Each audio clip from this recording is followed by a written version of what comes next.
Bonjour à toutes et à tous et bienvenue dans cette troisième vidéo de cette série de trois dans laquelle nous verrons la résolution des équations non linéaires à une variable. Dans l'une des vidéos, nous avions déjà vu la méthode de la dichotomie et dans la vidéo d'après, nous avons également vu la méthode de Newton. Donc, dans celle-ci, nous verrons la méthode de la séquente. Donc, en définition, nous pourrons dire que la méthode de la séquente est une méthode bien évidemment dérivée de la méthode de Newton et elle permet de trouver la solution même si la dérivée de f au point x0 est nulle. Et cela en approchant la dérivée de fxn dans l'intervalle xn-1 xn. Donc, nous avons f', pardon, f' de xn qui sera égal à f de xn moins f de xn moins 1 sur xn moins xn moins 1. Donc, si on remplace dans l'expression de Newton, on trouve xn plus 1 est égal à xn moins f de xn fois xn moins 1 c'est f de xn moins f de xn moins 1. Donc, soit f, une fonction de l'intervalle AB vers R, une fonction continue strictement croissante telle que f de A est négatif et f de B positif. Donc, à partir des points A et B, on construit une droite qui passe par les points AF de A et BF de B. Donc, nous allons donc trouver que l'équation de cette droite est y, telle que y est égal à f de b moins f de a sur b moins a fois x moins a plus f de a.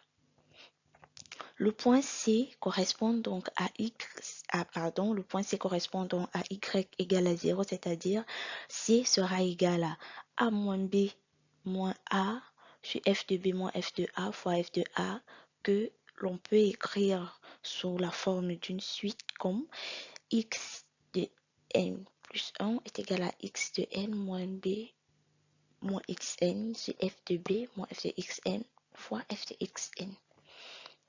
Le critère de convergence de la suite est valeur absolue de f de x strictement inférieure à epsilon ou valeur absolue de xn plus 1 moins xn inférieure à epsilon avec epsilon correspondant à la tolérance. Donc, les calculs montrent que cette méthode qui nécessite plus de calculs de la dérivée de f de x est plus lente que la méthode de Newton. Donc, dans cette dernière partie de cette vidéo, nous allons avoir pour exercice la rédaction d'un programme qui nous permettra de déterminer par la méthode de la séquence la valeur du zéro de l'équation d'état du dioxyde de carbone qui est donnée par la formule ci-après. Donc, comme variable, nous avons le nombre de molécules, la valeur de la pression en pascal, la valeur de la température en Kelvin, les deux covolumes, pardon. Nous avons la constante de Boltzmann et enfin nous avons la tolérance. Et également, je tiens à préciser que les valeurs de x0 et x1 qui seront utilisées dans le programme ont été déterminées par le tracé de cette équation-ci avec le logiciel Excel. Donc, n'hésitez pas si vous rencontrez des difficultés à pouvoir trouver la valeur de x0 et x1 qui permettent à ce que la multiplication de ces fonctions en fonction de la fonction en fonction de x0 et x1 soit négative. Allons-y. Donc, commençons par la rédaction de notre tout petit programme.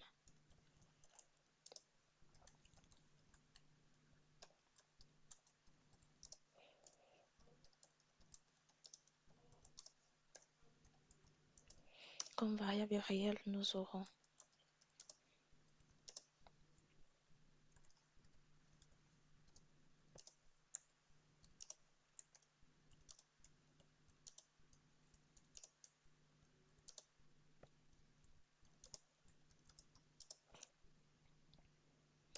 ouais.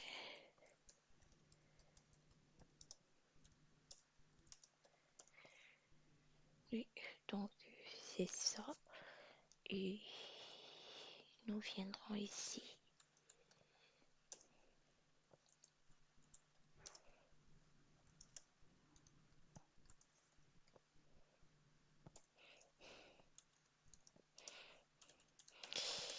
Pour ceux et celles qui se demandent comment j'ai eu ces valeurs, sachez que j'ai tracé cette fonction dans un tableau Excel et ce tracé m'a permis d'avoir ces valeurs-ci. Donc, c'est fait. Nous allons maintenant passer au test.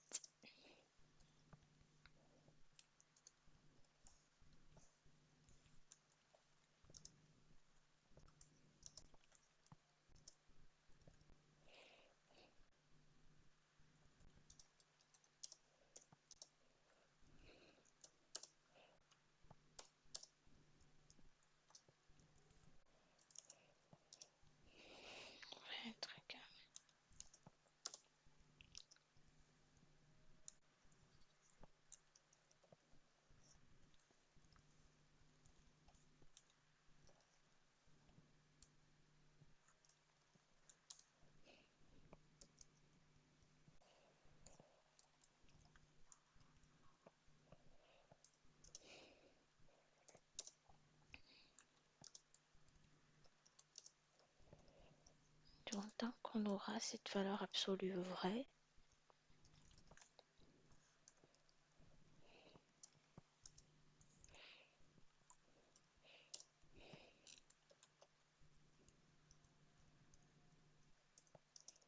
on demandera à l'ordinateur de nous afficher ces résultats-ci, I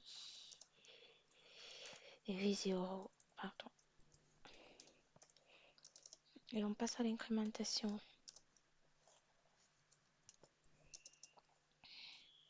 Ici, on aura x0 qui prendra la valeur de x1 précédente et on aura x1 qui prendra la valeur de v0. Et ici, on va rappeler la formule de v0 à l'ordinateur qui est égale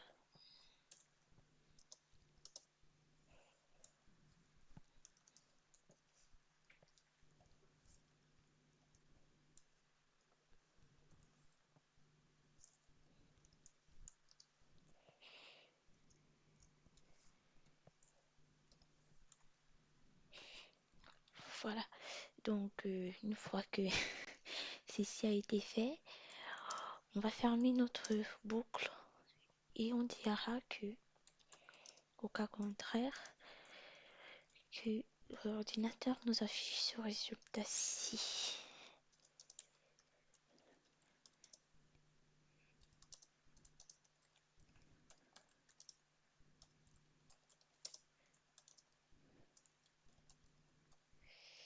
Ok, pardon, F. Nous dirons and if and programme. Nous allons passer maintenant à la rédaction de la fonction.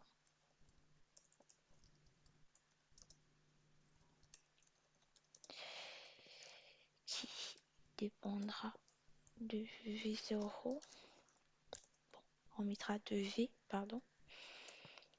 Donc, nous aurons comme variable V, B, D, N, K, A, B. Ouais, je pense que c'est tout. Nous allons mettre les valeurs de ces variables-là ici. Voilà, donc nous savons que n, lui, est égal à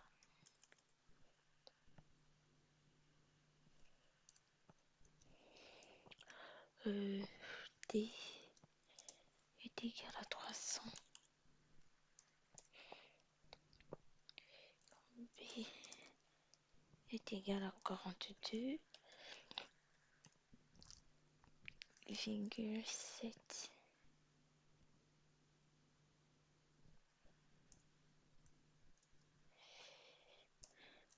Exposant moins 6. Nous avons P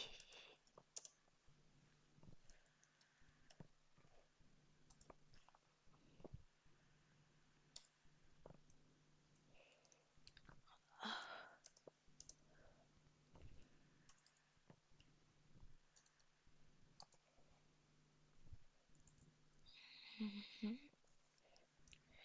Nous avons K.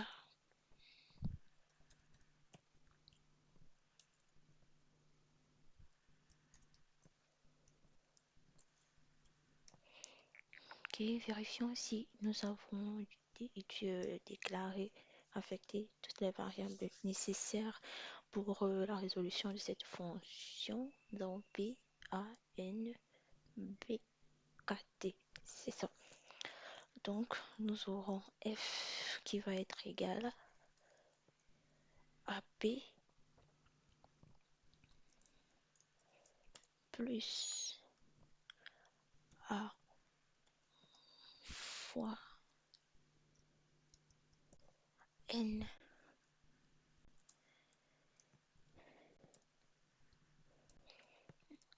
au carré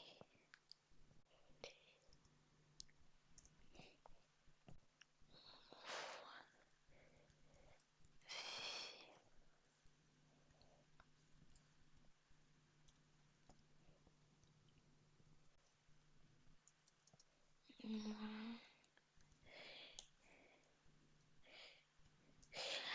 Petite précision, cette erreur, elle m'arrive très souvent que vous pouvez y penser. Donc, quand j'ai un NKT comme ça, moi, ça m'est déjà arrivé plusieurs fois. Au lieu de mettre N fois K fois T, j'ai juste écrit de manière littérale NKT. Et je me suis dit, l'ordinateur va comprendre. Mais malheureusement, on m'a signalé des erreurs parce que la variable NKT n'avait pas été déclarée comme cela. Donc, on va enregistrer. Et sachez que ça, c'est la version la plus courte de ce programme qui existe. On verra ce qu'il en ressort. Allons compiler et exécuter pour voir le résultat.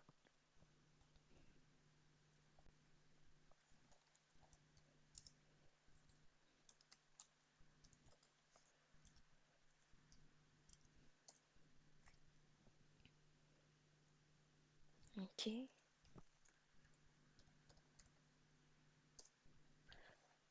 d'accord. Donc ici, nous avons les valeurs de i à notre gauche. 1, 2, 3. Elle a 7 itérations. Et en ce qui concerne la valeur de V0, c'est en termes de chiffres après la virgule que la différence se constate en fait. Donc, sur ce, je vous dis merci d'avoir regardé la vidéo. Si vous avez des questions, vous les posez en commentaire. Surtout, n'oubliez pas de liker, de commenter, de partager aux personnes qui pourraient bien évidemment être intéressées.